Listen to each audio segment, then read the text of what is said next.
When it was launched back in 2015, the Hyundai Creta ushered in a new era in the then growing compact SUV segment. It had bold looks, premium interiors, and a powerful motor beating within. But that was almost 3 years ago, and things have radically changed. The competition is much more tougher, but we also have the new 2018 facelifted Hyundai Creta. So it's time to find out how it fares in the new world and what has changed on this new Creta.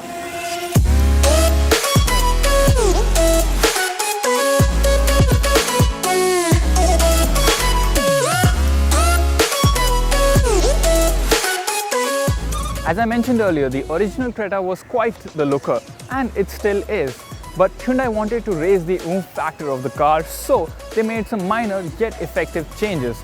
For example, this chrome treatment on the front grille adds to the character, and the slats, these 3 slats, also have become thinner to give it a much more cleaner yet a very bold look. The LED DRLs have also been shifted. While they used to be housed in the headlamp cluster earlier, now they have been moved to border the fog lamp. You will also notice that the front cladding, the silver cladding, has also become thicker. While the projector headlamps look good and throw a nice beam of light, and you even get cornering lamps, the inclusion of LED lights would have been more appropriate. Also, Hyundai missed out on having automatic headlamps on the new Creta. You can get the new Creta in a dual tone option as well as with 2 new colors. One of them being the orange that we have here now, and this orange color seems to be all the rage these days for some reason.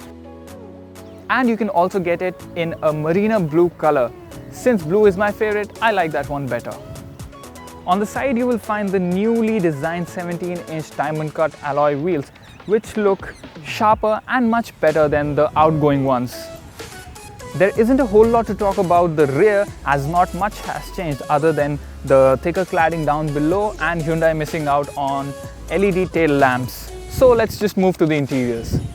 And just before we step inside the car, I would like to draw your attention to one smart feature slash gadget that Hyundai is providing with the new Creta in the top-end model, and that is this smart band. Now what this smart band does is it acts as a key, so you can step inside the car without having the key, and it also shows you a couple of helpful metrics via an app that you can download on your smartphone. If you're searching for that app, then you'll have to type in H-Band in the Play Store, and that is how you'll find the app.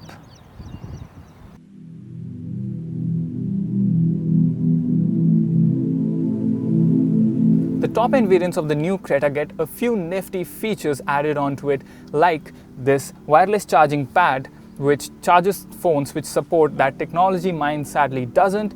You have a nice sunroof carved out up here, although under this seat it's best if I close it.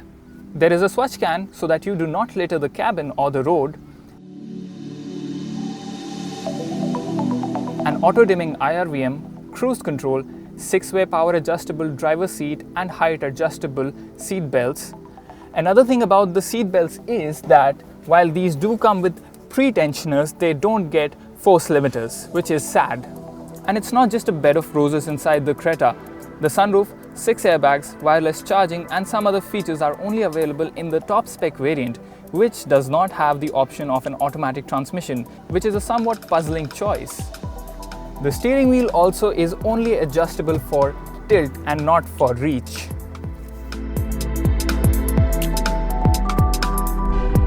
Now let's talk about the engine in the new Creta. You get 3 engine options: a 1.4 litre diesel, a 1.6 litre diesel and a 1.6 litre petrol. What we have is the 1.6 litre petrol, and also you can get the 1.6 litre petrol and diesel in 6-speed manual as well as automatic transmissions. What we have again is the manual transmission variant, because the automatic is not available in the top end. This petrol motor feels extremely refined. It still gives you that driving pleasure that you got from the original Creta. It's still quite powerful, one of the most powerful in the segment, because it produces about 121 horsepower and about 150 Newton meters of torque. Since the engine and the output remains the same, not much has changed when it comes to driving. There have been minor tweaks here and there. Hyundai has tweaked the engine to produce about 3 to 4% more fuel economy, but I think you would not notice that unless and until you are actually looking for a difference. But still, the Creta is quite fuel efficient.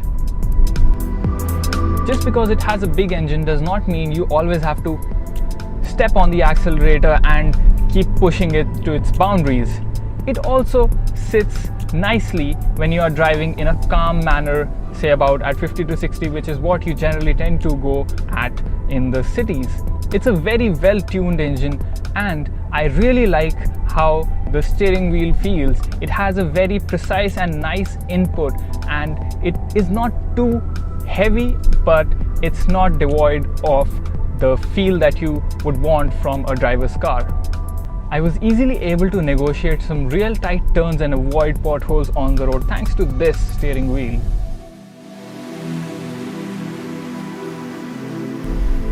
While I cannot tell you much about the automatic transmission, what I can say is that this 6-speed manual transmission is pretty good and lovable. Gear shifts are quite easy and effortless, although it's still not the smoothest gearbox in business, but there is nothing really there to complain about either. While you do get disc brakes on the front wheels and you also have ABS with EBD, what I really missed was disc brakes on the rear wheel. The brakes have a nice bite and they're quite gradual, but when you're going at high speeds or when you have to brake all of a sudden, I really feel that disc brakes at the back would have really made a world of difference. They say why fix something that isn't broken, and Hyundai probably knew that their original Creta was near perfect and there wasn't really anything major that was broken. So this is exactly what they did. They made minor changes, added a few more features to stay relevant in the market. And what we have is an updated version of the same reliable compact SUV that was revealed to us back in 2015. But things aren't that simple now. The Creta is being flanked on both sides. On the lower end are options that cost less and still offer a decent amount of treats. And on the higher end, buy more expensive and feature-packed ones. This is why a part of me wished a little more from Hyundai's contender. But that did not stop me from taking the Creta out for another fun drive.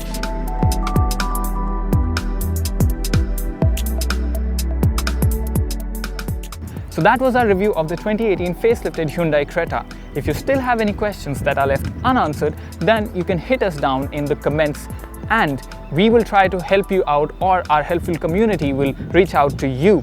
And on your way out, do remember to hit the like button, subscribe if you haven't, click the bell icon to get the notification from our channel, and drive safe, ride safe. Until the next time, bye-bye.